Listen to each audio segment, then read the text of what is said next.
ir minėjo, norime pakalbėti apie tam tikras ekologinės sistemas, kurios skirtos klimato kaitos valdymui ir gamtinių vertybių išsaugojimui. Taip pat irgi, kaip šiek tiek minėjome, mes šitą seminarą organizuojam iš mūsų vykdomo projekto klimato kaitos mažinimo advokacija žemės ūkyje. Ten yra daugiau veiklų, bet mes šiandien pakalbėsim apie rekomendacijas ūkininkams ir seniūnijų darbuotojams. Tai visgi apie ką šiandien kalbėsim? Tai mes paliesim šiandien 4 ekologinės sistemas. Tai kompleksinė pievų šlapinių priežiūros schema, ariamų iš durpžemių keitimas pievomis, aradotos žemės keitimas pievomis ir ekstensyvus šlapinių tvarkymas.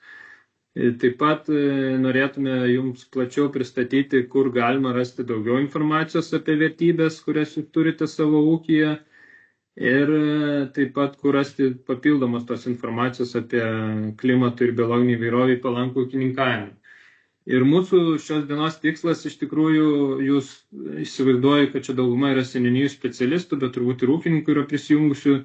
Tai tiek Žemės ūkio ministerija, tiek Žemės ūkio duomenų centras ir nacionalinė mokėjimo agentūra turbūt jums organizuoja nemažai tų seminarų, kuriuose dažniausiai pristatinėja taisyklių naujovės. Mes šiuo atveju norėtume šiek tiek iš kitos pusės prieiti prie šių ekoschemų, tai norėtume pakalbėti apie jų turinį, kodėl jos yra, kodėl jos svarbios, į ką jos nukreiptos, ką jos saugo ir kodėl tas vertybės būtent saugo. Tai norėtume, kaip sakyt, pakalbėti apie turinį, vienas dalykas. Kitas dalykas, kodėl norime apie tai pakalbėti, nes tam tikri aplinkos būklės ir biologinės įvairovės rodikliai mažėja, tos tendencijos tokios yra, kad mažėjančios. Tai vienas iš pavyzdžių, turbūt esat gal matę tokią skaidrę, Lietuvos agrarinio kraštovaizdžio paukščių populiacijų indikatoriaus reikšmė nuo 2000 metų iki 2024 metų. Mes turime paukščių agrarinėme kraštovaizdyje sumažėjus perpus. Tai matome, kad tas, kaip sakyt, dugnas 2022 buvo pasiektas, dabar porą metų jau šiek tiek didėja tas rodiklis, bet vėlgi mes pusę paukščių esame praradę. Tai priežastis yra įvairios, gal čia Eglė galės šiek tiek prasiplėsti. Kitas toksai gal įvadui dalykas, tai čia turime Europos bendrijos svarbos pievų buveinės.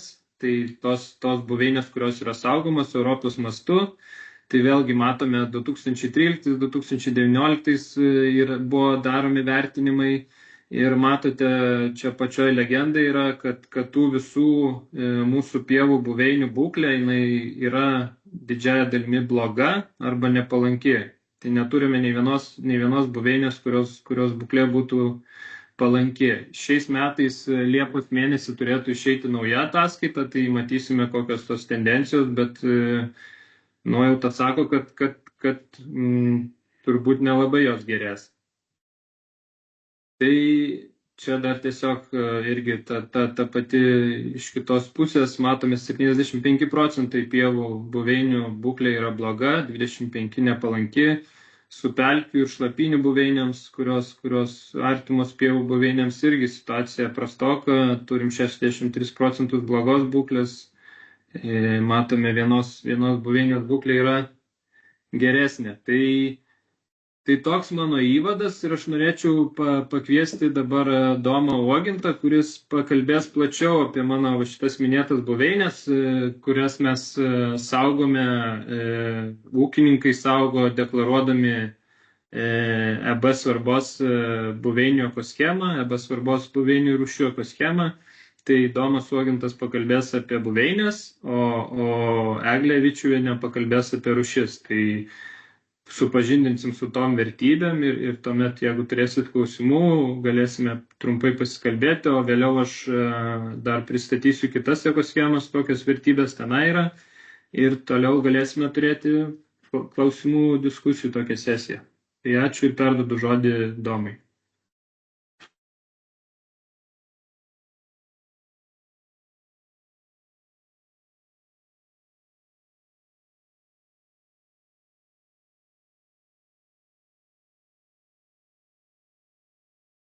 Sveiki, susirinkę. Tikiuosi matote mano titulinė skaidruolė ir kaip Justas minėjo, ačiū Justai už suteiktą žodį ir kvietimą sudalyvauti šiuose dirbtuvėse. Džiaugiuosi galėdamas pasidalinti savo turimomis žiniomis su specialistais, kurie iš esmės nulėmė, kaip mums sekasi, prisideda prie buveinių išsaugojimo ir apskritai gamtos išsaugojimo. Taigi mano pranešimo turinys susidės iš 3 aspektų. Visų pirma, iš trumpo įvado įžangos apie buveines, tada apie Europos bendrijos svarbos buveines Lietuvoje, kurios tiesiogiai susijęs su ūkiniu naudojimu, ir taip pat užsiminsiu apie taikomų apribojimų ūkininkams gamtinę prasme, kodėl tie apribojimai yra ir kokia jų reikšmė gamtai. Taigi visų pirma, norėčiau pradėti nuo labai iš toli, tai yra kodėl reikalinga buveinių klasifikacija. Tai gamtoje viskas kinta tolydžiai, tai yra palaipsniui pereina iš vieno tipo į kitą tipą, augalijai būdingas kontinuumas ir mes tą tolydumą suskirstom į kažkokias dalis pagal vienokius ar kitokius požymius ir tada bandom įvardinti tuos vienetus.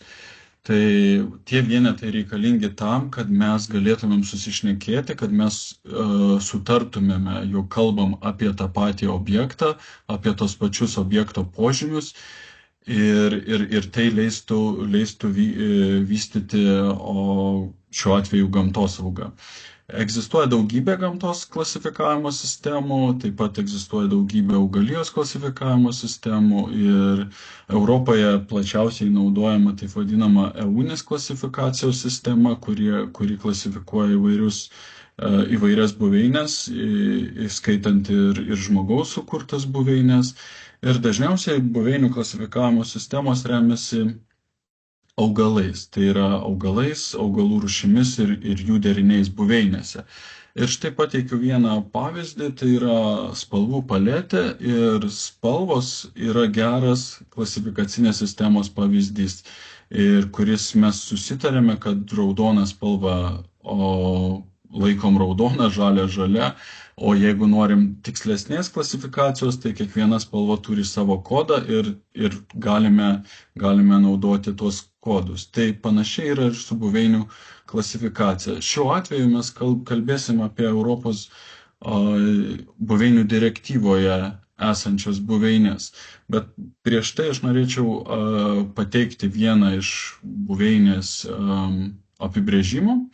Tai visų pirma, kad įsivaizduoti, kas yra buveinė, tai reikėtų suprasti ją taip, kad tai yra organizmo gyvenamoji vieta, kurioje jisai auga, dauginasi, plinta, sąveikauja su kitais organizmais ir taip pat sąveikauja su negyvąja gamtinė aplinka, pavyzdžiui, temperatūra, krituliais ir taip toliau. Kaip jau minėjau, kalbėsim apie buveinių direktyvoje esančias buveines. Tai Europos Sąjungoje egzistuoja 2 taip vadinamos gamtinės direktyvos, kurias Lietuva priėmė įstojus Europos Sąjungą. Tai yra buveinių direktyva ir paukščių direktyva. Ir dabartiniu metu mūsų visa gamtosauga ir remiasi šių 2 direktyvų įgyvendinimu. Lietuvių kalba pagrindinis informacijos šaltinis apie buveinės esančias Lietuvoje, tai yra ši žalia knyga, išleista 2012 metais. Ten galima surasti informaciją apie visas Lietuvoje išskirtas Europos bendrijos svarbos natūralias buveinės, apie jų tipus, jų įvairias charakteristikas, kaip jas atskirti vieną nuo kitos, kokiomis sąlygomis jos formuojasi, kokie augalai tenai auga. Nesu tikras, bet manyčiau, kad šita knyga turėtų būti ir elektroninė jos versija pasiekiama internete. Taigi, kokias buveines turime Lietuvoje? Lietuva gali būti geras pavyzdys, nes nedaugelis Europos valstybių yra atlikusios pilną Europos bendrijos svarbos buveinių paplitimo inventorizavimą šalyje. Lietuva tą užbaigė 2015 metais ir inventorizavimas vyko iš esmės žingsnis po žingsnio pereinant visą šalies teritoriją. Kitaip sakyti, nebuvo naudojami nuotoliniai metodai, nebuvo pasitelkiamas modeliavimas, tiesiog ekspertai nuvyko į kiekvieną šalies kampelį ir įvertino ten esančias buveinės, jeigu jos buvo aptiktos. Egzistuoja 6 pagrindiniai buveinių tipai, tai yra smėlynų, vandenų, pievų, pelkių, miškų ir olų bei atodangų. Iš viso Lietuvoje aptinkama 54 tipai, o ES mastu yra išskiriama 233 berods buveinių tipai. Tai dar didelės dalies mes neturime.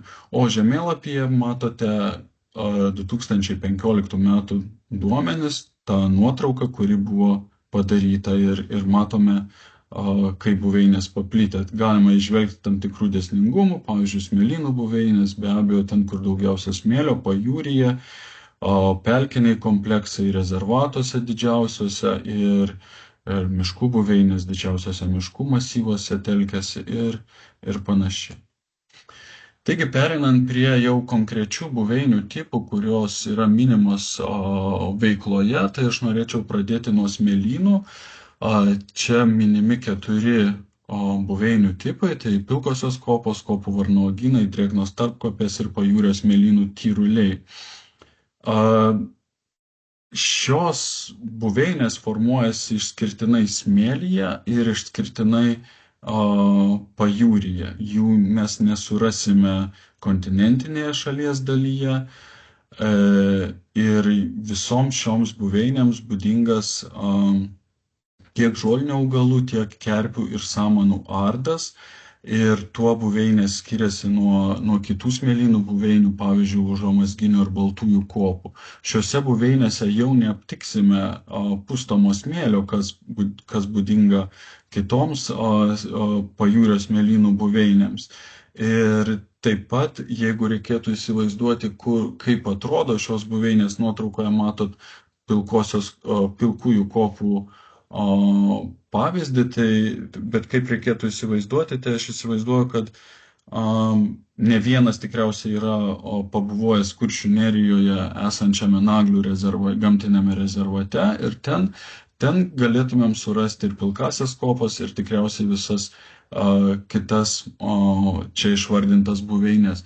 Be abejo, ūkiniu požiūriu jos nėra smarkiai naudojamos ir tikriausiai net ir ūkinis naudojimas galėtų joms pakenkti, vis tik šios buveinės labiau susiformuoja dėl gamtinių veiksnių, dėl pustomo smėlio ir pajūrio klimato. Galbūt tik pajūrio smėlynų tyruliai, kuriuose gausu krūmokšnių, tokių kaip viržis, formuojasi dėl ekstensyvaus ganimo arba ekstensyvus ganimas galėtų padėti palaikyti šią buveinę nuo apaugimo krūmais.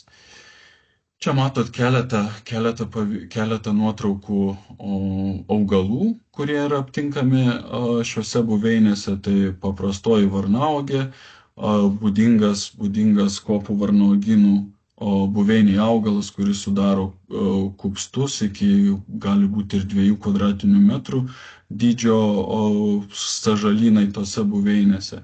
Smiltyninis šepetukas, kuris būdingas pilkosioms kopoms, ir šilinis viržis, mano minėtas krūmokšnis, būdingas pajūrio tyrulių buveiniai, ir reikėtų įsivaizduoti pajūrio tyrulių buveinę taip, lyg didžiulis sąžalynas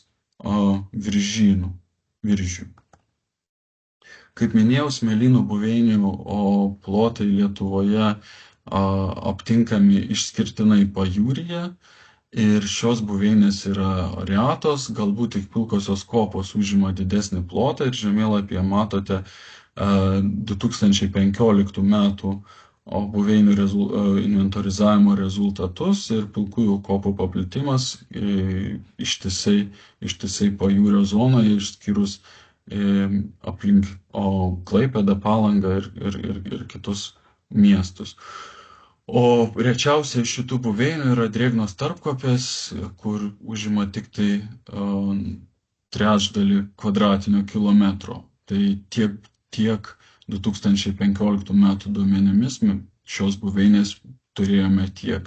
Tai iš esmės iš tiesų yra labai, labai retos buveinės. Pereinant nuo smėlynų prie pievų ir joms artimų buveinių, vėlgi yra išskiriamos du buveinių tipai, kurie taip pat formuojasi ant smėlingo substrato, tik tai jau aptinkami kontinentinėje šalies dalyje, tai nesusivėrusios žemyninės smiltpievės ir karbonatinių smėlynų pievos. Skirtumas tarp šitų bendrijų, šios bendrijos tarpusavėje yra labai panašios ir skiriasi iš esmės keliais niuansais, tai augalų rūšių deriniais, nesusivėrusiose žemyninėse smiltpievėse aptinkama ir vienmečių augalų, tuo tarpu kitoje buveinėje šių augalų nėra ir taip pat karbonatinių smėlynų pievų augalija yra labiau susivėrusi, jau čia nerasime atviro smėlio arba rasime jo mažiau. Buveinės taip pat yra mažai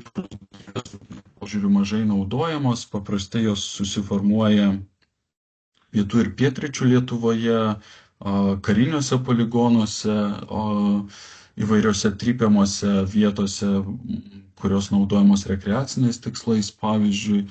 Ir šios dvi buveinės tarpusavyje yra susijusios, sudaro mozaikas ir kartais yra sudėtinga ir specialistams išskirti ir nustatyti, kur yra riba tarp vienos ir kitos buveinės, tad neretai jos inventorizuojamos kaip kompleksai. Keletas vėlgi būdingų augalų rūšių, tai pavasarinė ankstyvė, tai yra efemeras, vienmetis augalas, kuris jau nužydėjo ir tikriausiai subrandino ir išbarstė sėklas ir dabar jau išaugs tik tai kitais metais. Tai nedidelis piršto dydžio augalas, sunkiai pastebimas, bet tinkamose vietose gali sudaryti sąžalynus ir tokias nedidelės pievelės. Paprastoji gvaizdė ir smėlyninis šlamutis, vėlgi augalai aptinkami karbonatinių smėlynų pievose. Kaip minėjau, buveinės taip pat retos ir aptinkamos pietryčių Lietuvoje ir karinių poligonų teritorijose, Pabradėj, Rukloj. Tai šios, sakykime, veiklos prisideda prie buveinių palaikymo ir prie naujų buveinių susiformavimo. Na ir pereinant jau prie tikrųjų pievų buveinių, vėlgi išskiriami keli jų tipai. Tai visų pirma norėčiau pradėti nuo kadagynų, kaip ir pats buveinės pavadinimas sako, buveinėse aptinkama kadagių ir šie krūmai sudaro kompleksus tarp stepinių pievų augalijos arba sausų pievų augalijos ir žemapelkinės augalijos. Ir šios buveinės dažniausiai būdavo ganomos, bet ganimo intensyvumui mažėjant vis buveinės apauga krūmais, įsiskverbia kiti krūmai ir susiveria kadagiai ir taip prarandama buveinės struktūra. Stepinės pievos tai yra ekstrazoninis augalijos tipas, kitaip sakyti, stepinės pievos būdingos stepių regionui Ukrainoje, Vengrijoje, o pas mus jos randamos tik tai ten, kur yra gerai šildomos vietos, karbonatingas dirvožemis. Tai pavyzdžiui, įvairūs pietinės ekspozicijos šlaitai, nemažai šių pievų yra Mūšos upės slėnyje, Ventos upės slėnyje, Dubysos upės slėnyje, tų upių slėniuose, kurioms būdingi šlaitai. Ir šios buveinės pasižymi ypatingai didelę augalų rūšių įvairovę. Čia galima aptikti ir taip visų mėgstamų, taip vadinamų orchidėjinių augalų. Ir pavyzdžiui, centrinėje Europoje šio tipo buveinėse 100 kvadratinių metrų galima surasti ir 120 augalų rūšių ir daugiau. Aišku, pas mus tokios didelės augalų įvairovės buveinėse nėra, bet taip pat galima priskaičiuoti ne vieną 10 augalų. Ir buveinės pasižymė keletų aspektų, turiu galvoj spalvinių aspektų, ir nuotraukoje matot, kai žydi įvairiažoliai augalai ir buveinės pakankamai spalvingos. Tam tikra stepinių pievų priešingybė yra rūšių turtingi briedgaurynai. Priešingybė ta prasme, kad šios buveinės formuojasi rūgščiuose dirvožemiuose, šaltuose dirvožemiuose, ir pagrindinis buveinę formuojantis augalas yra briedgaurė. Jeigu pasižiūrėti, kaip atrodo, tai stačioji briedgaurė formuoja tokį kupstelį ir sudaro pakankamai tankius sąžalynus. Ir jeigu šios buveinės nustojamos naudoti, paprastai jos būdavo ekstensyviai ganomos, tai įsivyrauja briedgaurė ir kitos augalų rūšys nyksta. Ir dar du augalų pavyzdžiai iš stepinių pievų bendrijų. Vėlgi, čia minimos buveinės yra pakankamai retos, galbūt išskyrus stepinės pievas, kurios yra šiek tiek dažnesnės, tačiau dėl sumenkusio naudojimo taip pat jos nyksta. Ir žemėlapyje pateikiamas rūšių turtingų briedgaurynų paplitimas Lietuvoje. Kaip matote, išsiskiria du regionai, vėlgi pietryčių Lietuva ir Žemaitija. Tai yra dėsninga, nes paskutinis apledėjimas nedengia pietryčių Lietuvos dalies ir dirvožemiai buvo ten ilgesnį laiką plaunami kritulių ir dėl to jie yra rūgštesni.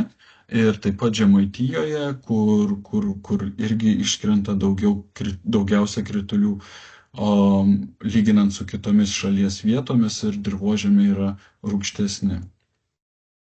Na, pereinant jau visiškai prie pievinių buveinių, tų klasikinių buveinių, sakykime, kurios yra pažįstamos ūkininkam, kurios formuojasi vidutinio drėgnumo ir derlingumo sąlygomis. Tai yra rūšių gausios ganyklos ir ganomos pievos bei šienaujamos mezofitų pievos. Tai jeigu reikėtų įsivaizduoti pievą, tai iš principo tai yra tipiškos pievų buveinės, kuriuose vyrauja velėną formuojantis migliniai augalai. Ir viena nuo kitos buveinės skiriasi tik tai pagal naudojimo būdą. Be abejo, skiriasi ir augalų rūšių deriniai, bet šias buveinės suformuoja ūkinis jų naudojimas. Ir jeigu buveinė rūšių gausios ganyklos ir ganomos pievos mes pradėsime šienauti, tai ilgainiui susiformuos šienaujamos mezofitų pievos, ir atvirkščiai, jeigu mezofitų pievos pradėsime ganyti, tai ilgainiui susiformuos ganyklos ir ganomos pievos. Tai šios buveinės yra vienas iš dažniausių pievų buveinių tipų. Ir skiriasi buveinės be abejo ne tik augalų rūšių sudėtimi, bet ir struktūrinę įvairovę. Tai čia matote, kaip atrodo ganykla, ir pasižymi labiau nuganytomis vietomis ir kupstais, kurių gyvuliai nenuėda, o šienaujamos mezofitų pievos pasižymi tolygesnė struktūra. Nėra tose buveinėse kažkokio įsivyravusio vieno augalo, pievos pakankamai harmoningos. Ir skaičiai, jeigu tenai prieš tai minėtos buveinės buvo skaičiuojamos iki 1 km² arba iki 10 km² jų plotas šalyje, tai šių buveinių plotai jau skaičiuojami 100 km². Ir vėlgi čia žemėlapyje pateikiu rūšių gausių ganyklų ir ganomų pievų buveinės paplitimą. Tai matom, kaip išsiskiria Žemaitijos regionas, kadangi reljefas yra nepalankus formuoti didelius laukus, kaip pavyzdžiui vidurio žemumoje, Lietuvoje vidurio žemumoje. Tai dėl to, ten yra gyva gyvulininkystė, šeimos ūkiai ir ūkininkai gano karves, gano kitus galvijus ir suformuoja šią buveinę. Paskutinis pievų buveinių tipų paskutinė grupė, tai yra drėgnos buveinės. Irgi viena iš šių buveinių yra ypatingai reta, tai yra melvenynai, kurie formuojasi perteklinio drėgnumo dirvožemyje ir pagrindinis augalas, kuris formuoja šią buveinę, yra melsvoji melvenė, bet šios buveinės taip pat pasižymi augalų rūšių gausa ir šios buveinės ypatingai kenčia nuo apleidimo, nes reikėtų suprasti, kad jos nesudaro didelių plotų, tai yra užima įvairius mažus plotelius, sunkiai pasiekiamus plotelius ir automatiškai yra nepatogios ūkiniam naudojimui. Eutrofiniai aukštieji žolynai tai yra buveinės, kurios formuojasi arba siauromis juostomis vandens telkinių pakrantėse arba natūraliuose derlingose pamiškėse.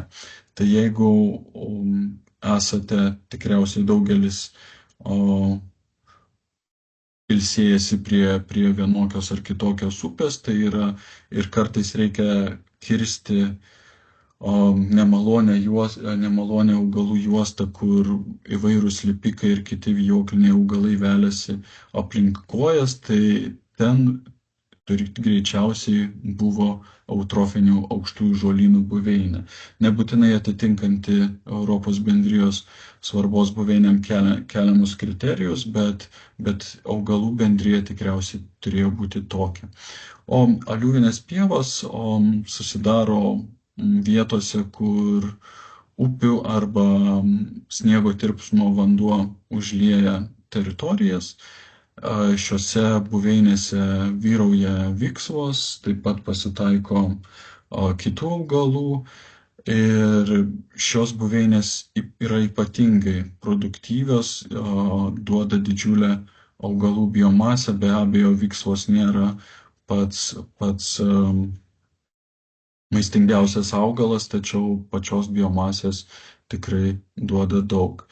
Ir štai keletas vėlgi būdingų augalų rūšių pavyzdžių, tai kaip minėjau, melsvoji melvenė, tai yra tas augalas, kuris formuoja melvenynus, patvorinė vynioklė su baltu dideliu žiedu, tai yra tipingas augalas aukštažolynuose, ir lieknoji viksva suformuoja aliuvinių pievų bendrijas. Taip pat ūkiškai būdavo naudojamos ir pelkės, tai čia išskiriami du pelkių tipai, tai tarpinės pelkės ir liūnai bei šarmingos žemapelkės. Tarpinės pelkėms, tarpinių pelkių ir liūnų buveinėms būdingas augalų rūšių mišinys, kuris ten auga augalai, kurie aptinkami ir aukštapelkėse, ir žemapelkėse,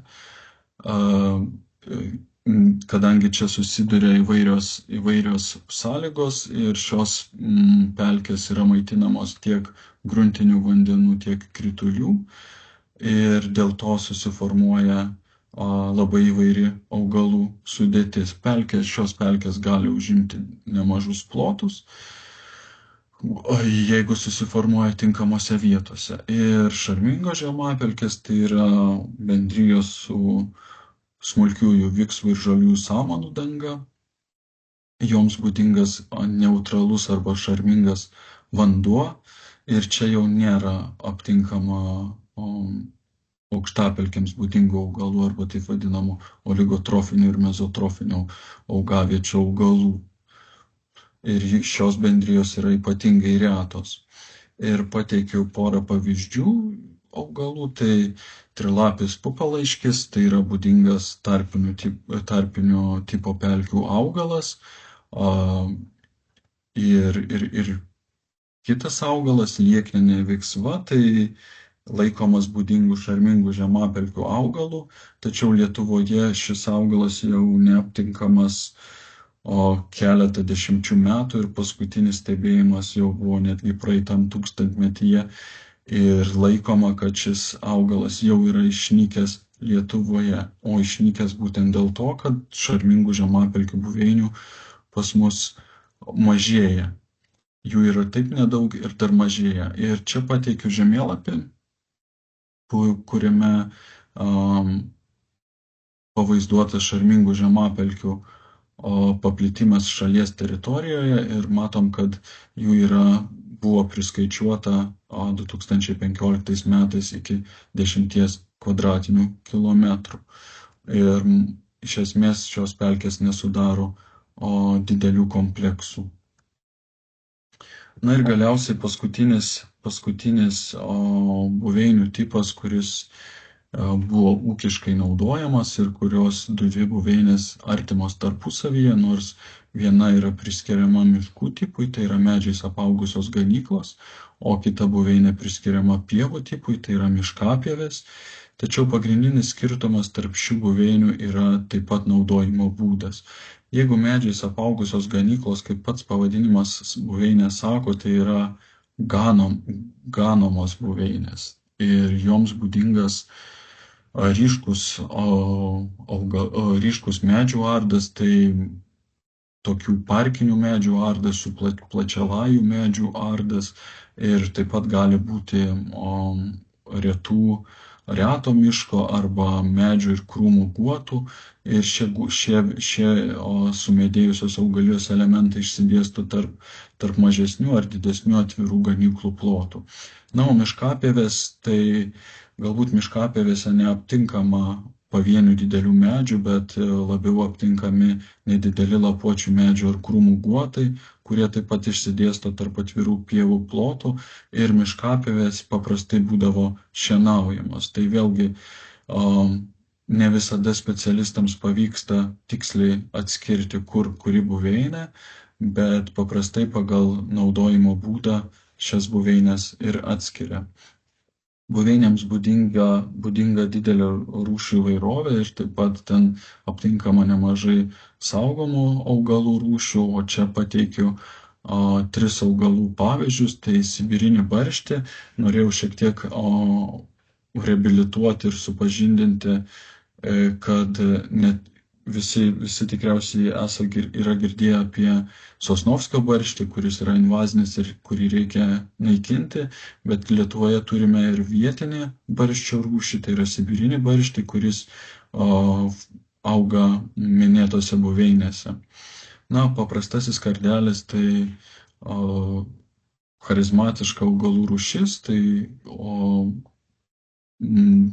kardelius rugsėjo 1 teikia mokytojams paprastai mokiniai, tokia tradicija, na, o paprastasis kardelis yra mūsų vietinė augalų rūšis. Na ir šiaurinę lipiką įdėjau dėl vienos labai priežasties paprastos, nes šis augalas pakankamai plačiai paplitęs Lietuvoje, bet pavyzdžiui, kai kuriuose šalyse jisai yra saugomas arba labai retas ir kiek man yra žinoma, Nyderlanduose jis aptinkamas tik tai 4 vietose. Tai net ir tokie įprasti augalai, mūsų aplinkai įprasti augalai kitose kraštuose gali būti reti. Todėl iš principo mes ir turėtumėm saugoti buveinės, kad apsaugotume vienokias ar kitokias augalų rūšis ir jų namus.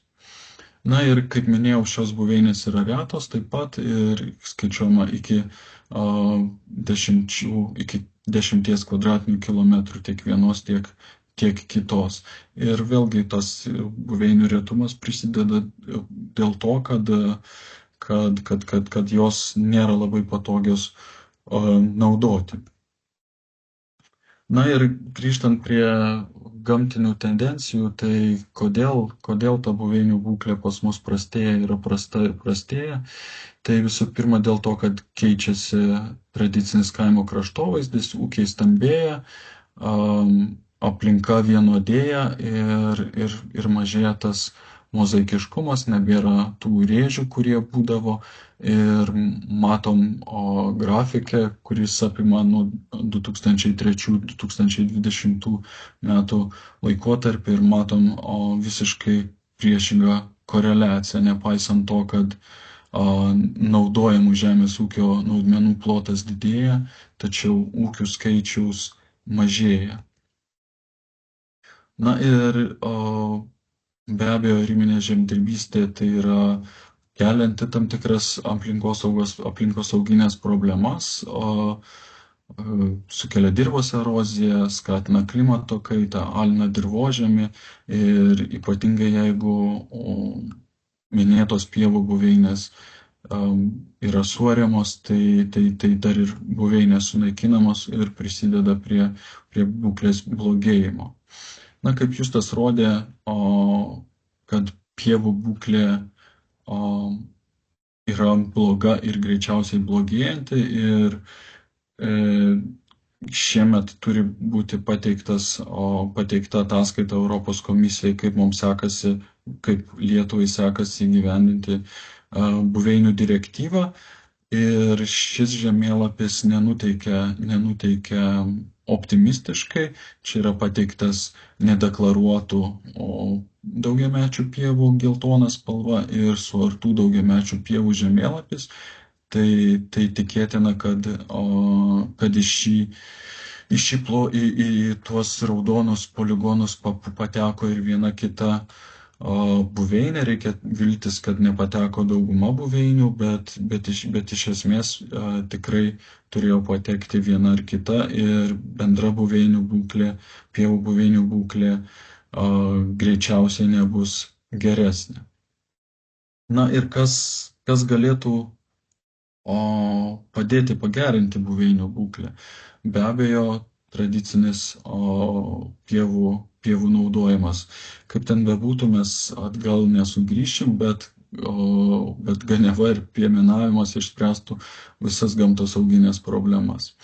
Na, o kalbant apie gyvulius, kaip ganymas saugo gamtą, kaip prisideda prie buveinių įvairovės kūrimo ir būklės pagerinimo, tai visų pirma gyvuliai selektyviai pasirenka ką valgyti, turi tam tikras preferencijas, tai yra vieni augalai skanesni, kiti netokie skanūs, ir jau tada, kai jau nebėra ko ėsti, tai tada galima rupšnoti ir tuos mažiau skanius augalus. Ir taip sukuriama įvairi aplinka, mozaikiška aplinka, ir automatiškai, kuo aplinka įvairesnė, tuo daugiau rūšių gali surasti savo tinkamas sąlygas gyventi. Na, be abejo, prisideda prie sėklų pernešimo, prie jų išplatinimo, ne tik kanopomis spaudžia sėklas į dirvą, bet ir taip vadinamas epizochorinės augalų rūšis perneša pavyzdžiui, iš vienos ganyklos į kitą ganyklą. Na, be abejo, stabdo pievų apaugimą krūmais ir medžiais, dalį jų nugrauždami, dalį nutrypdami ir panašiai. Na ir kaip minėjau, gyvulių elgesys, jų įpročiai formuoja tam tikras mikrobuveines, kuriuose gali vietą surasti įvairios organizmų rūšys. Ne tik augalų, bet ir paukščių, vabzdžių, taip pat ir grybų Taip ir gyvulių mėšlas yra svarbus daugeliu vabzdžių, ten jie randa savo namus, dauginasi ir plinta ir taip sudaro mitybinę bazę paukščiams, šikšnosparniams ir kitiems ėdžiams organizmams. Ir be abejo, kaip jau minėjau, pervarant, pavyzdžiui, gyvulius iš vienos ganyklos į kitą, iš vienos buveinės į kitą, pernešamos augalų sėklos ir taip palaikomos sveikos genetiškai įvairios augalų populiacijos, kurios automatiškai gali lengviau prisitaikyti prie kintančios aplinkos. Na ir iš esmės ūkininkai nuo seno ir gyvuliai buvo ta sąlyga, kodėl egzistuoja pievų buveinių, pievų ekosistemos Lietuvoje. Seniau tą funkciją atlikdavo stambieji žolėdžiai žinduoliai, įvairūs, bet po paskutinio apledėjimo jiems išnykus, o šią funkciją perėmė naminiai gyvuliai. Todėl be gyvulininkystės pievų buveinės yra pasmerktos išnykti. Na ir kaip galima puoselėti gamtą gyvulių ganyklose. Tai visų pirma, reguliuojant ganymo intensyvumą. Rekomenduojamas ekstensyvus ganymas, kadangi vėlgi tai dar kartą pasikartosiu, sukuria mozaikišką aplinką, buveinės būna neperganomos, nes tai priešingas procesas, kuris irgi kenkia augalams. Na ir reguliuojamas ganymas, kai imituojamos natūralios migruojančių žolėdžių bandos, tai kitaip vadinamas rotacinis ganymas, tai moksliniai tyrimai rodo, kad šis ganymas yra pats palankiausias buveinėms, nes sukuria, ištęsia laike visą ganymo laikotarpį ir vienos ganyklos jau būna nuganytos, o kitos dar tik ateina gyvuliai ganytis ir tada yra ilgas laiko tarpas, kada ganyklos gali atsistatyti ir vėlgi suranda įvairūs organizmai ten gyvenamą vietą. Na ir dar vienas būdas išskirtas, kuris galėtų padėti puoselėti,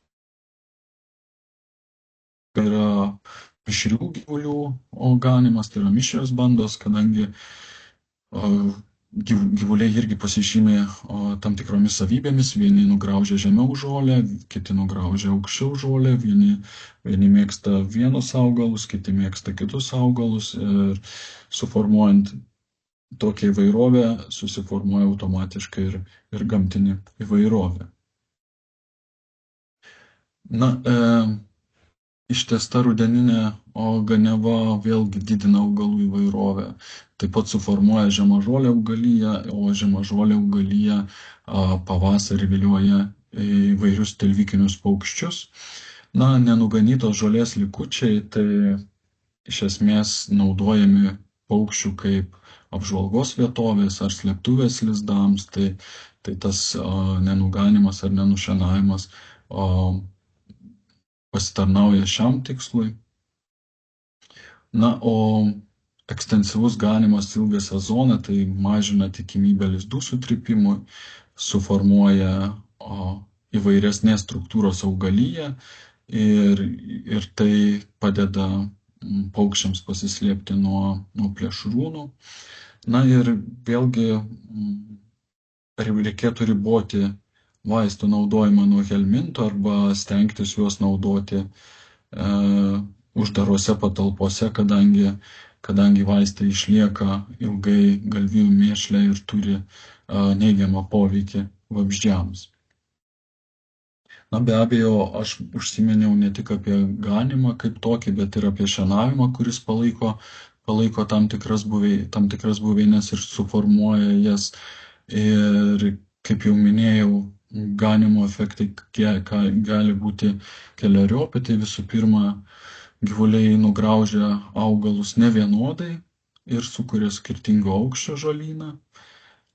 Taip pat ganant gyvulius vyksta maisto medžiagų pernešimas, trypimas kanopomis, taip pat ne tik mechaniškai pažeidžia augalus ir leidžia sukuria sąlygas geresnės vieniems negu kitiems augalams, bet taip pat ir prisideda prie sėklų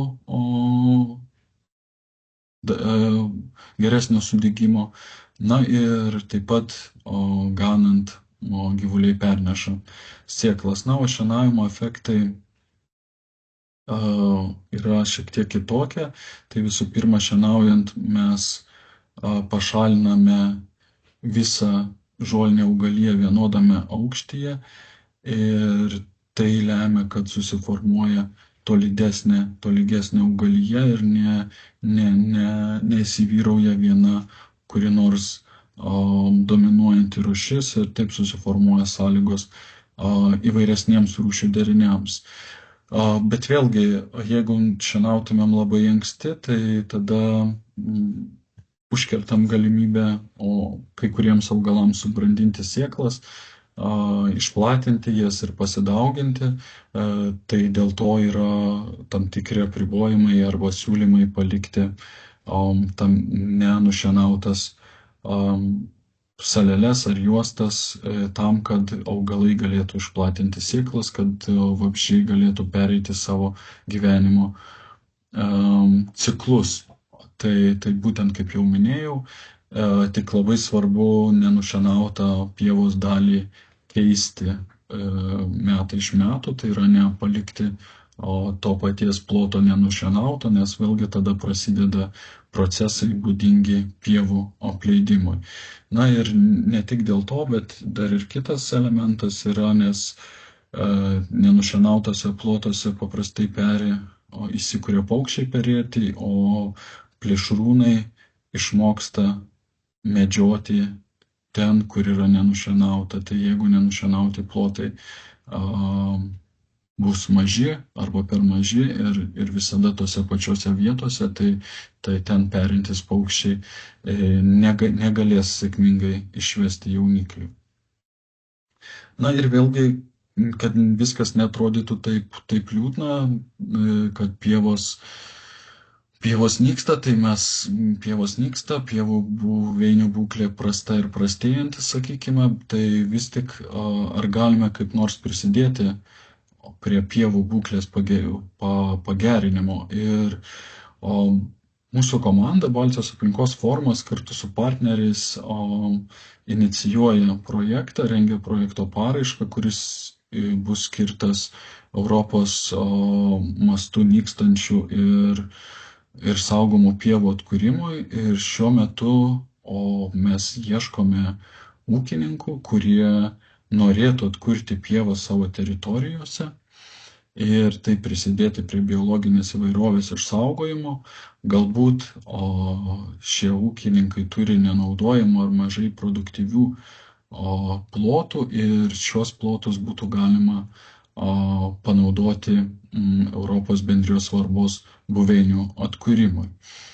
Ir jeigu atsirastų tokių žmonių, tai čia pateikiu nuorodą, kurioje galite surasti daugiau informacijos ir užsiregistruoti ir mes tada su jumis susisieksime. Taigi dėkoju už dėmesį, viliuosi, kad šiek tiek pavyko supažindinti su ta buveinių įvairovė, kuri yra arti ūkių ir kuri priklauso nuo ūkių. O jeigu turėtumėte kokių nors klausimų, galėčiau pabandyti juos atsakyti.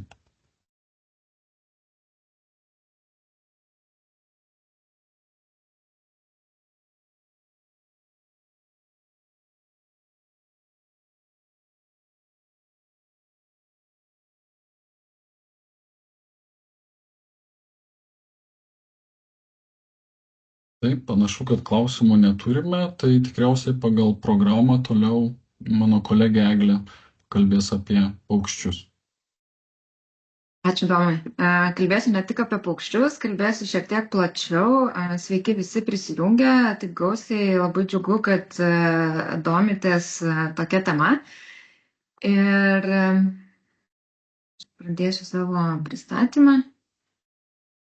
Kolegos, galėtumėt gal patvirtinti, ar gerai matosi viskas? Gerai, puiku.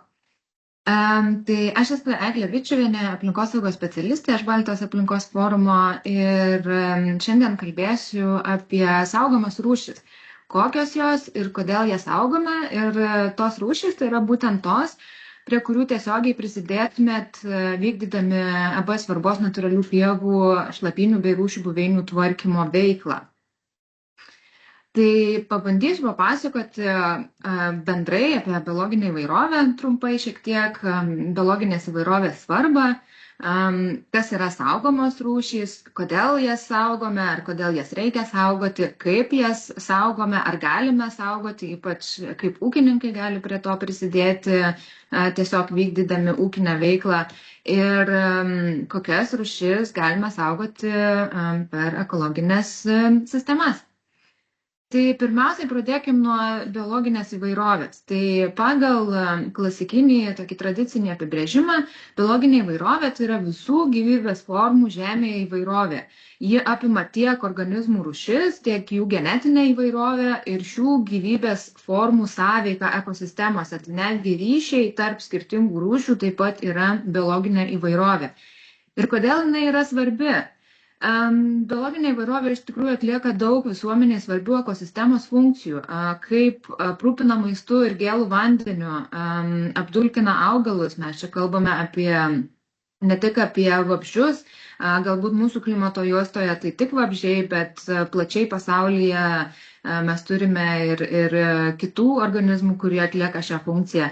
Padeda reguliuoti klimatą, kad ir kaip keistai tai skambėtų, tačiau biologinės įvairovės didžiulės struktūros, kaip pavyzdžiui tropiniai miškai, koralų rifai, mangrovės, tai yra didžiulės sankaupos, kurios įtakoja klimatą ne tik ten, kur yra, bet ir padeda jį reguliuoti visame pasaulyje. Tai gal mums šiek tiek ir tolima, tačiau tai yra tiesiog bendrai apie biologinę įvairovę. Na ir kas yra tos saugomos rūšys? Tai Lietuvoje pagal Lietuvos Respublikos saugomų gyvūnų, augalų ir grybų rūšių įstatymą visos laukinių paukščių rūšys gyvenančios Europoje arba kontinentinėje Europoje aptinkamos rūšys yra saugomos ir taip pat saugomoms rūšims priskiriamos nykstančios, pažeidžiamos, retos arba endeminės gyvūnų, augalų arba grybų rūšys įrašytos į Lietuvos saugomų gyvūnų, augalų ir grybų rūšių sąrašą, taip pat Europos bendrijos svarbos gyvūnų ir augalų rūšių sąrašus arba saugomi pagal tarptautinius susitarimus, pavyzdžiui, Berno konvencija, biologinės įvairovės konvencija ir panašius kitus susitarimus. Na ir kalbant siauriau jau šiek tiek būtent apie šitą veiklą, AB svarbos natūralių pievų, šlapynių bei rūšių buveinių tvarkymą, aš papasakosiu apie 5 paukščių rūšis, 4 vabzdžių rūšis, 1 augalų rūšį ir 1 roplių rūšį. Šiek tiek labai į taisyklės nesigilinsiu, jas galima surasti tiek ir mūsų parengtose vienlapiuose, tiek ir teisės aktuose, kurios yra detaliai aprašytos. Tačiau šiai priemonė yra taikomos tokios bendrosios taisyklės, tai kad galime deklaruoti ne mažiau kaip 0,5 hektaro ir tas 0,5 hektaro turėtų būti sudarytas iš ne mažesnių kaip 0,1 hektaro plotų. Tų teritorijų natūraliai negalima sausinti papildomai, negalima įrengti naujų sausinimo sistemų, vien dėl to, kad tai daugumoje bus kažkokios tai arba natūralios šlapynės, arba užliejamos pievos, tai siekiant palaikyti jų struktūrą, tai neleidžiama. žinoma, nearti nei ariminėmis, nei beariminėmis technologijomis ir jų nepersėti, bei nenaudoti augalų apsaugos priemonių, kurios labai stipriai neigiamai veikia vabzdžių bendrijas gyvenančias tose teritorijose, netręšti, kas irgi gali pakeisti reikšmingai buveinės mitybinę bazę ir struktūrą to pasekoje. Bet trąšos, tai mes kalbam ir apie organinės, neorganinės, tai iš principo jų naudoti nereikėtų. Na ir nelaukiant labai ilgai, aš iš karto šoksiu prie rūšių ir pradėsiu nuo paukščių. Tai labai tikiuosi, kad po šio pristatymo šiek tiek susipažinsite, kokios tos rūšys yra iš tikrųjų įdomios. Ir pradėsiu nuo didžiosios kuolingos. Tai iš tikrųjų labai įdomus paukštis, aptinkamas dažnai ganyklose ir šienaujamuose, užliejamuose pievose. Ir šis paukštis, kaip ir dar keletas po jų, pasižymi išskirtinę išvaizdą, nes turi ilgą specifiškai pritaikytą snapą ieškoti maisto minkštoje šlapioje žemėje, kur gyvena įvairiausi bestuburiai. Na ir šiek tiek daugiau informacijos, o dabar norėčiau dar leisti trumpai pasiklausyti, kaip visgi, koks yra tos didžiosios kuolingos balsas.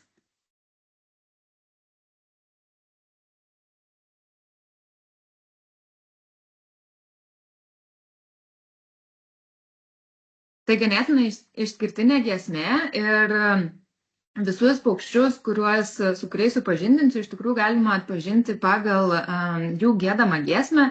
Yra daromi jų specialūs monitoringai, kuomet specialistai važiuoja tam tikrų paros metu, kuomet jie balsingiausiai būna, kas dažniausiai vyksta vakarais arba labai anksti iš ryto, klausytis, ar tam tikrose teritorijose gyvena tos rūšys.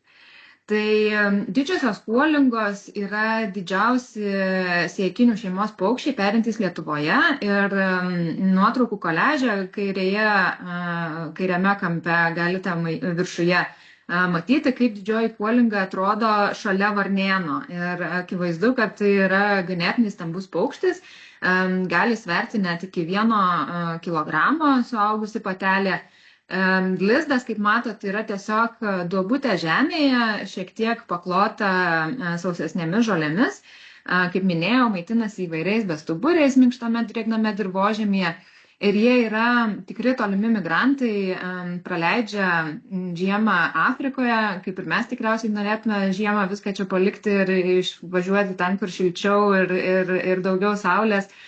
Deja, tai ši rūšis yra greičiausiai nykstanti paukščių rūšis Europoje ir palaikyti tas buveinės jiems yra kritiška. Ir kas svarbiausia, kad šie paukščiai, kaip ir kiti tilvikiniai, apie kuriuos kalbėsiu, jie puikiausiai sutarė su galvijais. Jie dažnai ieško maisto ten, kur ganosi galvijai, naudojasi jų takais ieškant maisto. Ir tai yra susijęs su tuo, kad besiganydami galvijai palieka savo išmatas, kuriuose gyvena daugybė įvairiausių vabzdžių, mėšlavabalių, musių, didžiulė įvairovė. Ir šie paukščiai tikrai nesibodi ir padėti tą mėšlą išsklaidyti šiek tiek. Toliau susipažintim su raudonkojų tuliku. Tai iš tikrųjų labai žavingas paukštis, kurį ganėtinai lengvai galima atskirti iš jo ryškių oranžinių ilgų kojų. Tai toks rudas minigandras, galima sakyti, ir snapas šiek tiek panašus. Na, o jo giesmė visai kitokia negu didžiosios kuolingos.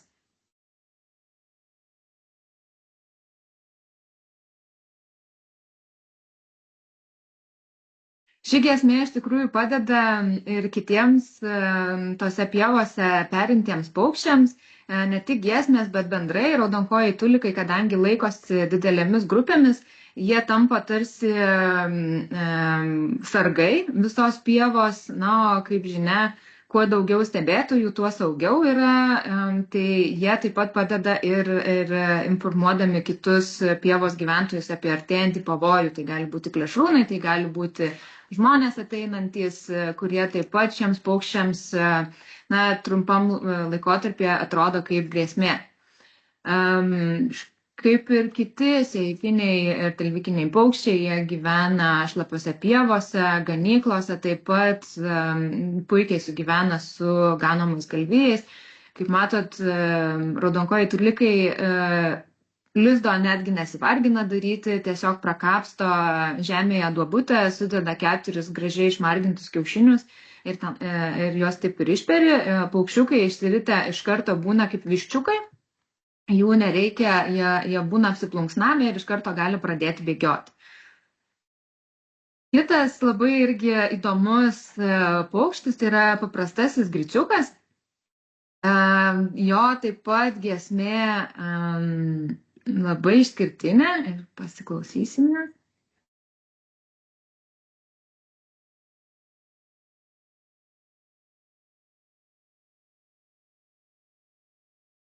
Šiaip labai kviečiu pasivaikščioti po upių slėnius ar natūralias pievas ir pasiklausyti, ar galite išgirsti šių paukščių. Kaip ir minėjau, taip pat puikiai sugyvena su ganomais gyvuliais. Šių paukščių poros gyvena monogamiškai, tai jos suformuoja porą ir abu peri, abu prižiūri ir maitina jauniklius. Ir jiems taip pat yra kritiškai svarbios pievos ir ganyklos, kuriuose galėtų saugiai perėti ir ieškoti maisto. Kuo dar įdomu, kad tai yra labai tolimi migrantai, gali įveikti ir daugiau negu 4000 kilometrų kelionę iš perėjimo vietų į žiemovietes. Tai labai ištvermingi paukščiai ir jie yra šiek tiek mažesni už didžiąją kuolingą, bet truputį didesni už raudonkojį tuliką. Na ir dar vienas labai žavingas paukštelis į tą pačią kolekciją su ilgasnapiais šlapių pievų mėgėjais, tai yra stulgiai, o jų giesmė tai atrodo, kad kažkas iš kito pasaulio, gaila, kad jinai labai tyli ir gamtoje ją reikėtų klausytis atidžiai naktį, kai jie gieda, ir kviečiu pasiklausyti.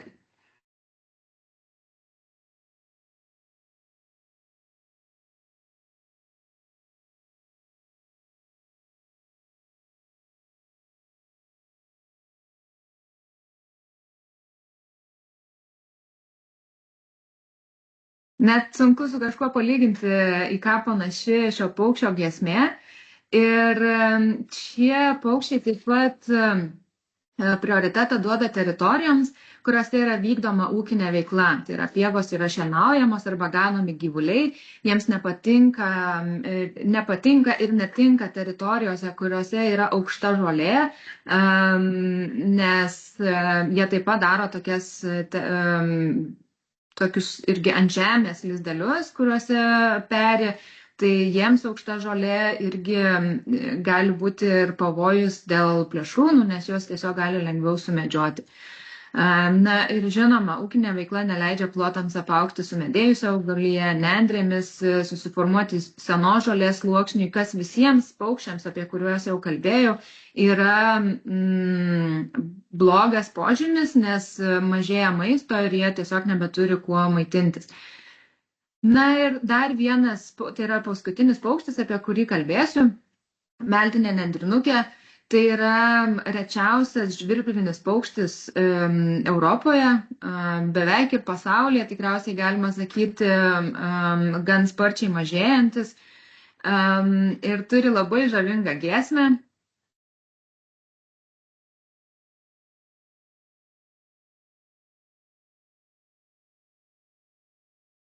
Meltinių nendrinukių pasiklausyti didžiausia tikimybė yra Nemuno deltoje ir Žuvinto biosferos rezervate. Ten šiuo metu yra didžiausi palankūs plotai šiems paukščiams. Na ir nuotraukose galite matyti, koks iš tikrųjų tai nedidukas paukštis, kokio dydžio yra kiaušiniai nedideli ir kaip meistriškai žolėje yra paslėpti jų lizdai. Tai melinės nendrinukės peri viksvynuose, ant kupstų surenčia tokius lizdelius aukščiau virš žemės, jos yra prisitaikę prie vasaros užliejimo, tai jeigu būna kažkoks tai nedidelis potvynis, jų tai neišgąsdina. Žiemą taip pat praleidžia Afrikoje ir čia šitos rūšies patelės yra tikros herojės, jos vienos suneša lizdą, susideda kiaušinius, juos išaugina, patinėliai visiškai nieko neprisideda, patinėlių darbas yra apvaisinti ir misija apvaisinti kuo daugiau patelių.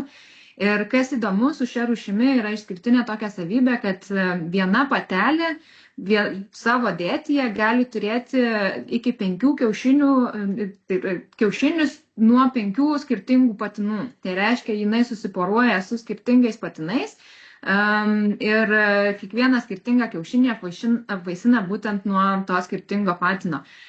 Ir kas svarbiausia, kad peri tik 4 valstybėse visame pasaulyje, tai peri Lietuvoje, Lenkijoje, Baltarusijoje ir Ukrainoje. Tai yra paskutinės šių paukščių tvirtovės. Ir trumpam, pabaigiant apie paukščius, Justas trumpai minėjo apie agrarinio kraštovaizdžio paukščių populiacijų indeksą. Jis jau užsiminė, kad per šitą stebimą 25 metų laikotarpį gausa populiacijų sumažėjo daugiau nei per pusę.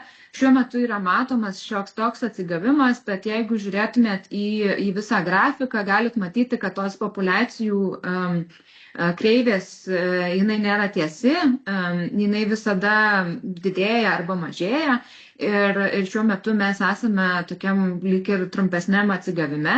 Aš labai norėčiau tikėti, kad ir viltis, kad visgi ta kreivė pradės palengva augti ir nebebus to populiacijų mažėjimo.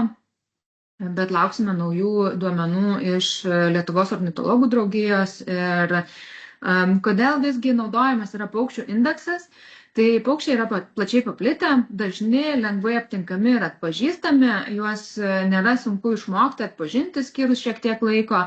Paukščiai pasižymė ekologinę specializaciją, užima tik tam tikras buveinės, kaip pavyzdys mes turime paukščius, kurie gyvena tik miškuose, turime paukščius, kurie tik tais atvirose buveinėse, yra kuriems patinka labiau apleistos teritorijos arba kaip ir visi minėti paukščiai, jiems yra svarbi ūkinė veikla. Populiacijų gausa priklauso nuo aiškių veiksnių, tai yra maisto buvimo, prieinamumo, kiekio ir perėjimui tinkamų vietų buvimo.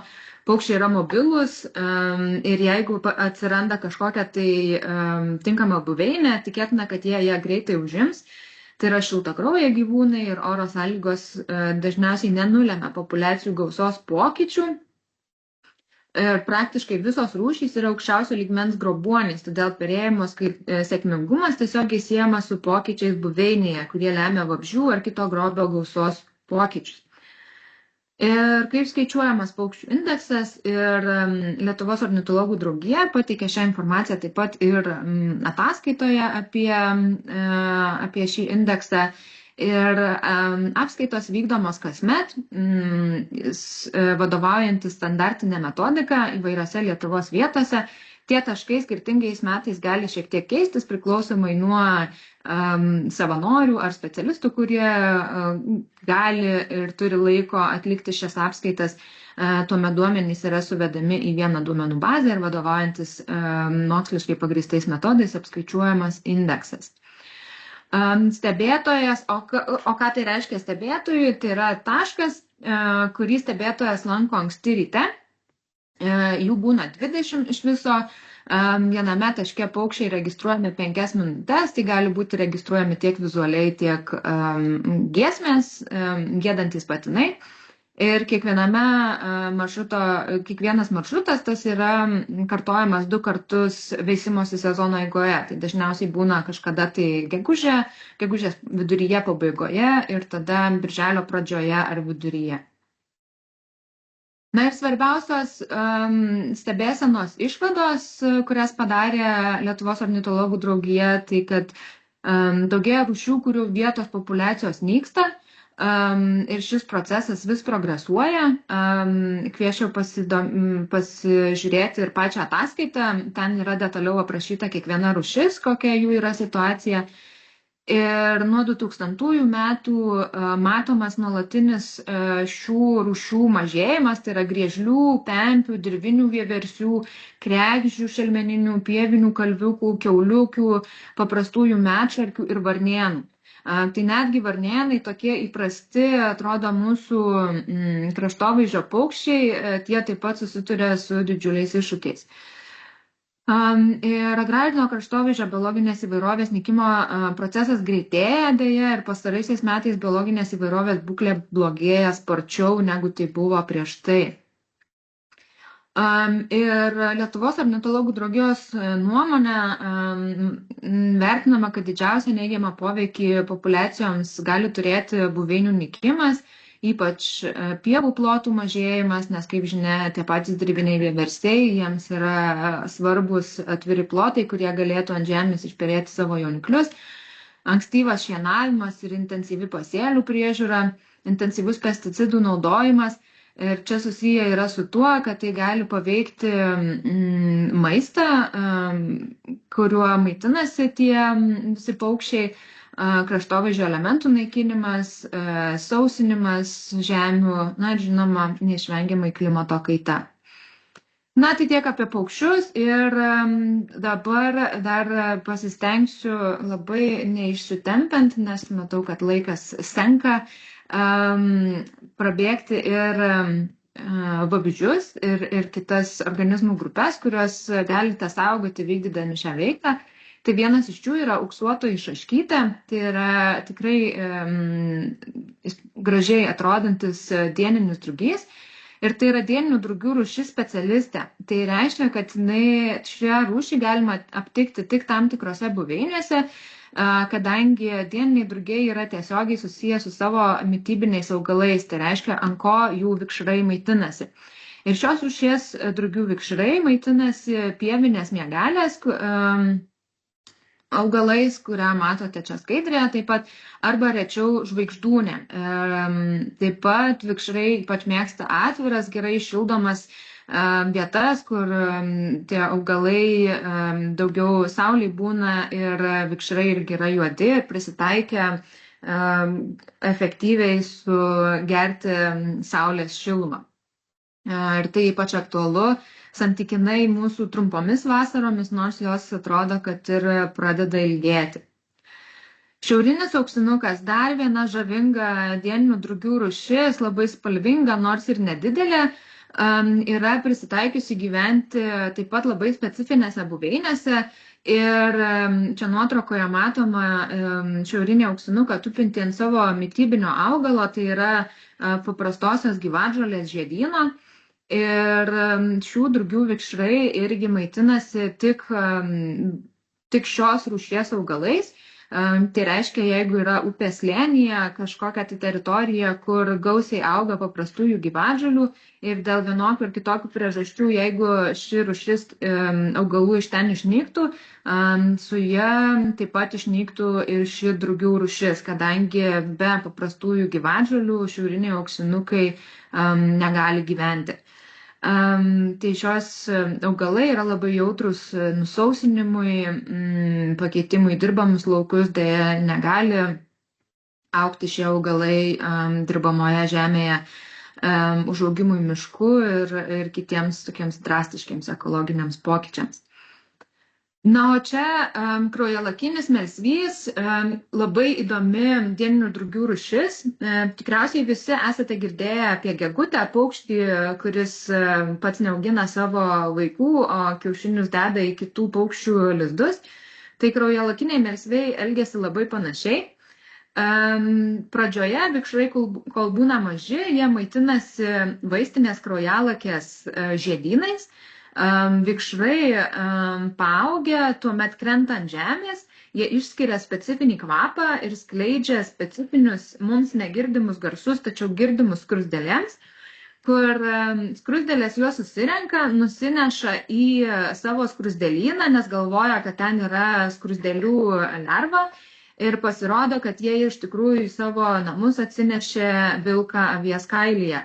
Kraujalakinių melsvių vikšrai yra plėšrūs ir jie tuomet pradeda maitintis tų skruzdėlių, kurį skruzdėlyną buvo nuneštos, kiaušiniais, lervomis ir puikiai apgauna to skruzdėlyno šeimininkus, būtent prisidengdami vairiais feromonais ir garsais. Na, o pavasarį, kuomet susisuka į lėliukę ir jau reikia išsiristi, drugys labai trumpą laiką turi dar tą specifinį kvapą ir neretai būna, kad skruzdėlės pagauna tą apgaviką ir jis tampa skruzdėlių vakarienė. Tačiau dažniausiai drugys išsiritęs, kiek galėdamas greičiau lekia lauk iš skruzdėlyno, kad nebūtų suvalgyti pratęsti. Dar viena labai įdomi vabzdžių rūšis, tai yra niauraspalvis auksavabalis ir ši rūšis labiausiai yra susijusi su medžiais apaugusiomis ganyklomis.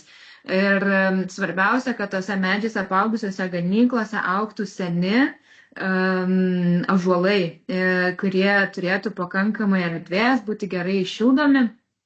Ir šie vabalai, lervos, tikriausiai, jeigu sodininkaujate kažką panašaus, galbūt esate matę savo darže, tai šitų vabalų yra grupė tokių, kur panaši ir grambulio lervas tikriausiai pažįstate. Tai čia išvaizda panašu, bet savo darže niauraspalvių auksavabalių niekada nesurasit, nes niauraspalviai auksavabaliai gyvena ąžuolų drevėse ir būtent maitinasi sena ąžuolo trūnijančią medieną. Vystymasis trunka keletą metų, tai tos lervos jos užtrunka gali 3, 4, 5 metus užtrukti, kol išauga iš tokį tamsių spalvų, ganėtinai stambų vabalą. Ir nyksta labiausiai tai būtent dėl to, kad nebelieka tinkamų medžių, kuriuose galėtų veistis. Na ir vienas augalas, kurį tiesiogiai galima saugoti vykdančią veiklą, tai yra plikažiedis linlapis. Atrodo gan toks neišraiškingas žalias augalėlis ir iš tikrųjų tai jo ir prakeiksmas šioks toks yra ne orchidėja, tai kuri iškart patraukia mūsų akį dėl savo ryškių žiedų ir dažnai jis gamtoje yra nepastebimas. Tačiau šis augalas turi labai įdomią biologiją, jisai yra pusiau parazitinis, nors jisai yra žalias ir jisai pats gali vykdyti fotosintezę, tačiau auga tokiose buveinėse, kur maistinių medžiagų būna dažniausiai mažai ir jie yra prisitaikę tas trūkstamas medžiagas pasivogti iš savo kaimynų, tai dažniausiai iš įvairiausių žolinių augalų. Ir jis dalį savo pasigamina maisto medžiagų, o kitą dalį pasiema iš šalia augančių augalų. Ir šiems augalams taip pat yra labai svarbu, kad buveinės būtų neapleistos, kad būtų vykdoma ūkinė veikla, būtų arba ganoma, arba šienaujama, ypač sukuriamas tas mozaikiškumas ir šie augalai tokiose teritorijose klesti. Na ir viena roplių rūšis, kurią galima taip pat saugoti, čia labiau aktualu, jeigu esate iš pietų Lietuvos, tai yra balinis vėžlys. Tai yra unikali rūšis Lietuvoje, tai yra vienintelė natūraliai Lietuvoje aptinkama vėžlių rūšis. Vis dažniau pasitaiko atveju, kai yra paleidžiami iš Šiaurės Amerikos introdukuoti vėžliai, kurie nėra natūrali mūsų faunos dalis. Šie vėžliai gali išgyventi daugiau nei 100 metų, tai iš tikrųjų įspūdingas laiko tarpas. Ir kaip ir pavadinimas indikuoja, baliniai vėžliai labai mėgsta sekles, gerai šildomas balas, kuriuose praleidžia savo vasaras, o vėlyvą pavasarį, vasaros pradžioje keliauja į sausumą, kur patelės gerai šildomose vietose, dažniausiai pakelėse, kažkur tai griovių šlaituose arba smėlėtose vietose išsirausia duobutę, kur sudeda savo kiaušinius. Kiaušiniai tenais inkubuojasi, natūraliai saulės šildomi ir išsirita tik tais kitą pavasarį. Kitą pavasarį išsirita vėžliukai, keliauja tuomet vėl į artimiausias balas, bet neretai eina netgi ir į tas pačias, iš kurios patelės išlipo, kad sudėtų tuos kiaušinius. Tai tiek apie rūšis. Na, o jeigu norėtumėt sužinoti daugiau apie Lietuvos saugomas rūšis arba tiesiog susipažinti su biologinė įvairovė, labai rekomenduočiau pasinaudoti yra Lietuvos saugomų rūšių informacinė sistema. Jeigu jūsų žemėje, jūs, pavyzdžiui, užregistravote saugomas rūšis, jūs taip pat jas galite patys ten savanoriškai registruoti. Jeigu norite sužinoti, ar jūsų žemėje yra registruotų, jūs galėtumėte pateikti prašymą, norėdami tai sužinoti. Labai rekomenduoju iNaturalist programėlę, tai yra ne tik Lietuvos, tai yra viso pasaulio tokia platforma, kur susirenka tiek mėgėjai, tiek profesionalai ir gali padėti jums identifikuoti nuo paprasčiausių iki pačių rečiausių rūšių, kurios gyvena jūsų plotuose. Na ir žinoma, Lietuvos raudonoji knyga, kurią galima rasti ir skaitmeniniu formatu ir susipažinti daugiau apie saugomas rūšis, kurių mes turime daugiau nei 700. Na, informacijos šaltiniai, kurie bus pateikti kartu su skaidruolėmis. Ir ačiū labai už jūsų dėmesį ir mielai atsakysiu klausimus, jeigu tokių būtų dabar.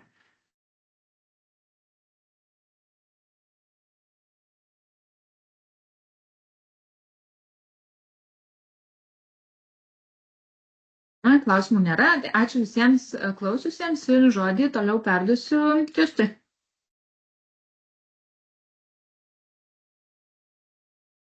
Dėkui Eglei, dėkui Domui ir aš tiesiog pabaigsiu su dar keliom skaidrėm apie likusias ekosiemas, kurias minėjom, kad pristatysim. Taip, tai norėčiau dabar pakalbėti apie ariamųjų durpžemių keitimą pievomis. Tai kuo ši priemonė svarbi gamtai, aplinkai, tai Lietuvoje turim beveik 700 000 hektarų durpžemių, iš kurių didžioji dauguma, 2/3 yra nusausinta ir nemaža iš jų dalis naudojama žemės ūkiui. Ir kaip žinia, žemės ūkio sektorius yra 3. sektorius pagal šiltnamio efektą sukeliančių dujų emisijas Lietuvoje. Tai taip pat žemės ūkis gali būti ir sprendėjas šitų dalykų. Tai kaip matot, durpžemiais laikomi 40 tie dirvožemiai, kurie turi daugiau nei 40 cm durpės sluoksnį ir dažnai būna, jie formuojasi ten, kur aukštas vandens lygis ir dirvožemis yra įmirkęs.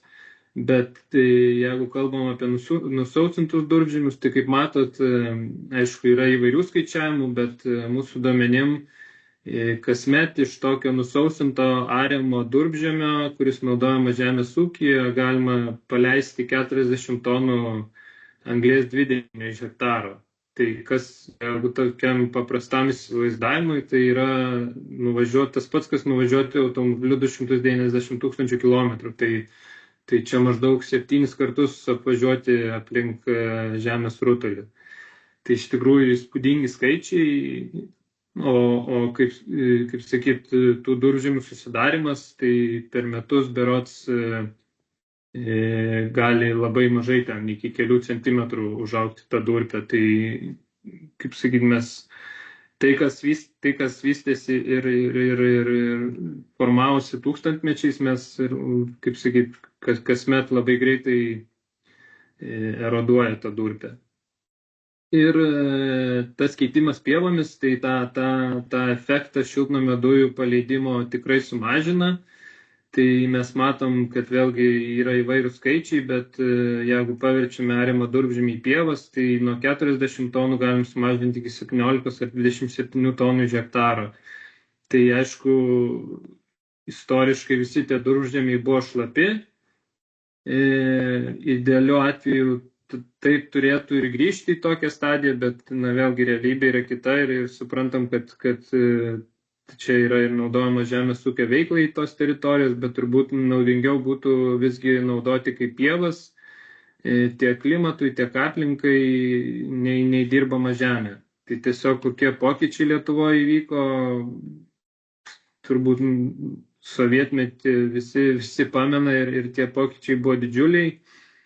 Tai tarkim dvi nuotraukos, kairėje pokarinė nuotrauka, gal nelabai ryški, bet tas juodesnis plotas visas su vingruojančiu upeliu yra tas durpžemis, kuris buvo šlapias, o dešinėje matome tos juodus plotus to buvusio durpžemio, kaip dabar naudojamas ariminiai žemdirbystėj.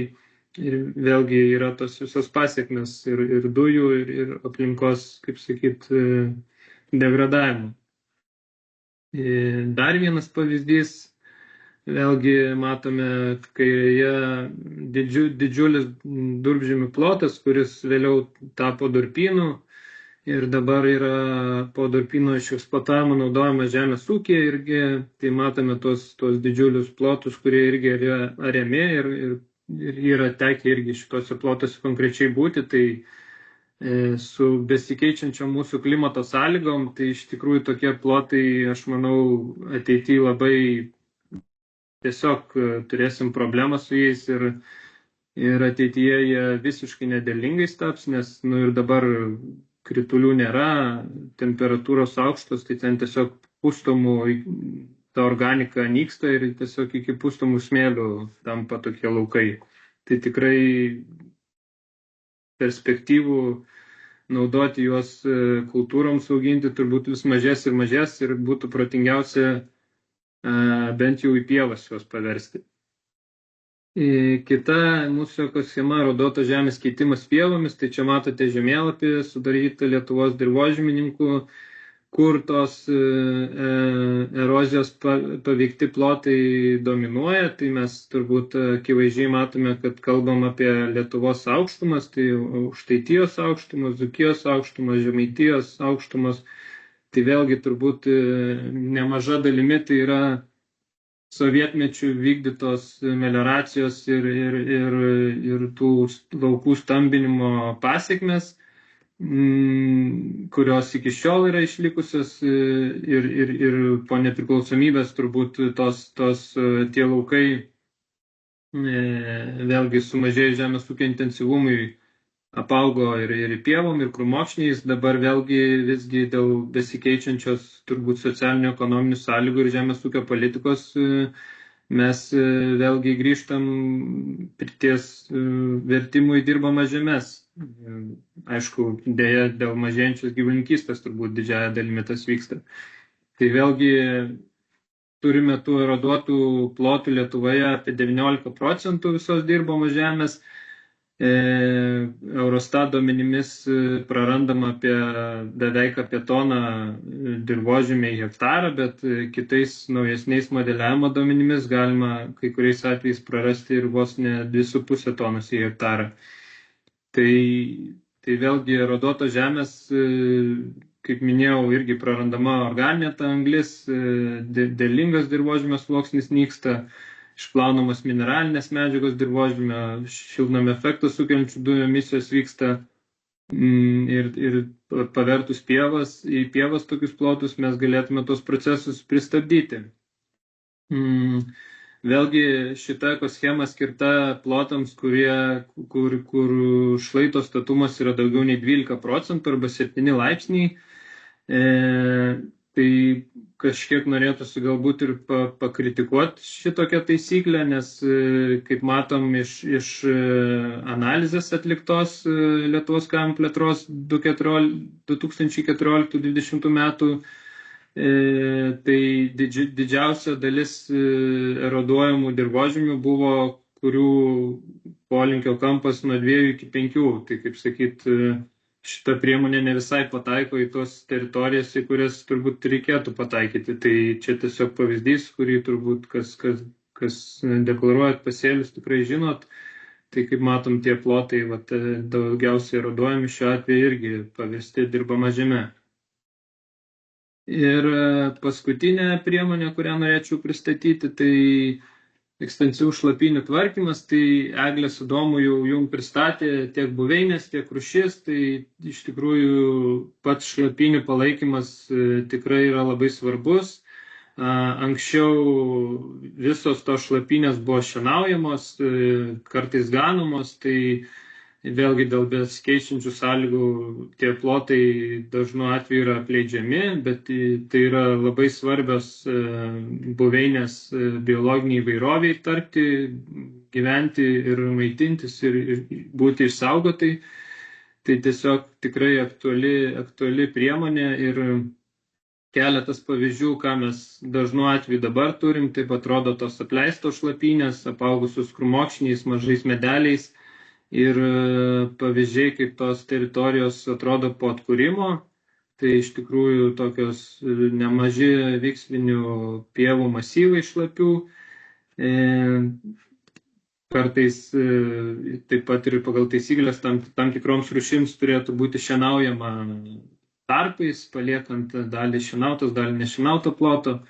Dar keli pavyzdžiai, kaip tvarkomos to šlapynės, šalinimas sumedėjusių augalija. Aišku, to sumedėjusių augalija taip pat reikia šalinti dėl to, kad norint išlaikyti tą šlapynę geros būklės, dažnu atveju ten yra durpžemiai, tai mes, kaip sakyt, turime neprarasti vandens, o visa ta sumedėjusi augalija ir krūmokšniai jie visgi dar labiau padidina vandens garavimą ir mes, kaip sakyt, ta buveinės būklė dar labiau jinai blogėja. Tai čia tos pačios teritorijos pavyzdžiai, kaip atrodė prieš tai, kaip atrodo atkurta.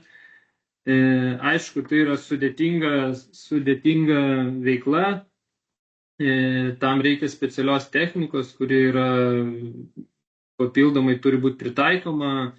Tai yra, pavyzdžiui, dvigubi ratai traktoriui arba speciali vikšrinė technika, kuri nežaloja tos buveinės, kuri neįsilaiko joje ūkininkaujant. Ir iš tikrųjų tai yra irgi brangi technika, bet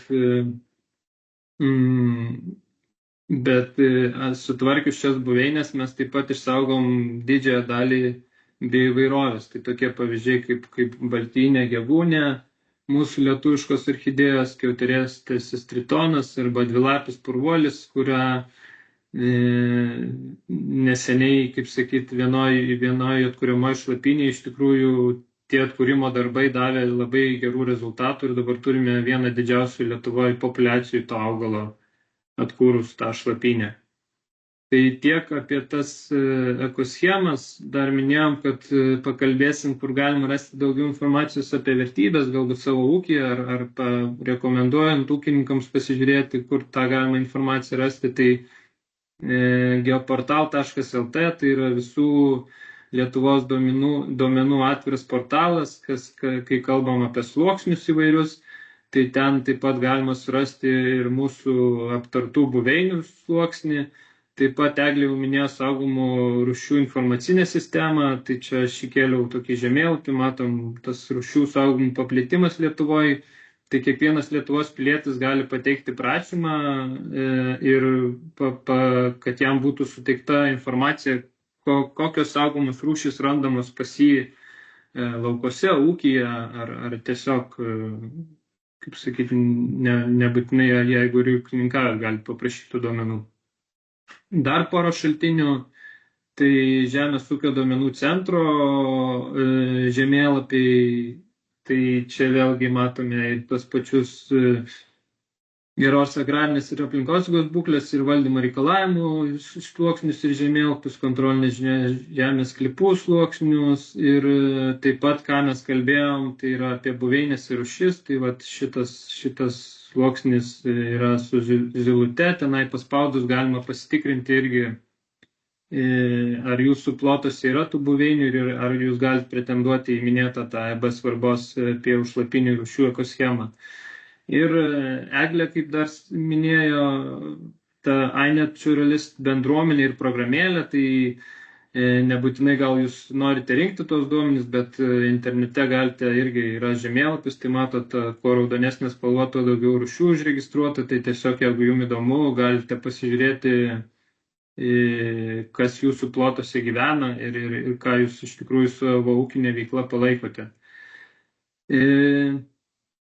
Tai šiame projekte mes pabandėm visas šitas ekoschemas ir kai kurių daugiau tiesiog sudėti paprasta, aiškia kalba svarbiausias taisyklės, taip pat tas turinio dalis sudėti. Tai visa ta medžiaga pasiekiama matomų adresų, čia tik dalis jų matosi, yra ir daugiau tos medžiagos, tai labai kviečiam naudotis. Ir pabaigai taip pat mūsų organizacija taip pat organizuoja tokį gerą ūkininko čempionatą, kurio viena dalis yra ūkininkų nominavimas, ambasadoriais, kurie prisideda aktyviai prie aplinkos ir biologinės įvairovės išsaugojimo savo veiksmais, bet taipogi mes apdovanojame, kaip sakyti, ir paminime seniūnijas, kurios iš tikrųjų atlieka didžiulį darbą, jūs atliekate tą didžiulį darbą, dirbate su ūkininkais ir skatinate deklaruoti tas ekologinės sistemas, ekoschemas. Tai tiesiog tikimės, kad mūsų šita medžiaga pateikta, kuri supažindino gal ne tiek su taisyklėm, kiek su turiniu ir tom saugomomis rūšimis. Įsivaizduoju, tos informacijos tikrai labai daug buvo, gal detalios, bet tikimės, kad jinai bent šiek tiek padės praplėsti, kaip sakyti, tą akiratį, kas slypi už tų ekoschemų, dėl ko jos yra ir ką su jų pagalba galime mes išsaugoti tą visą mūsų bendrą turtą, didžiulę įvairovę, kaip matėte, ir galbūt konsultuojant ūkininkus tą informaciją jum pravers. Tai tiek tos medžiagos. Ačiū labai už jūsų dėmesį ir galim tada pereiti prie klausimų ir diskusijos, jeigu tokių turėsite.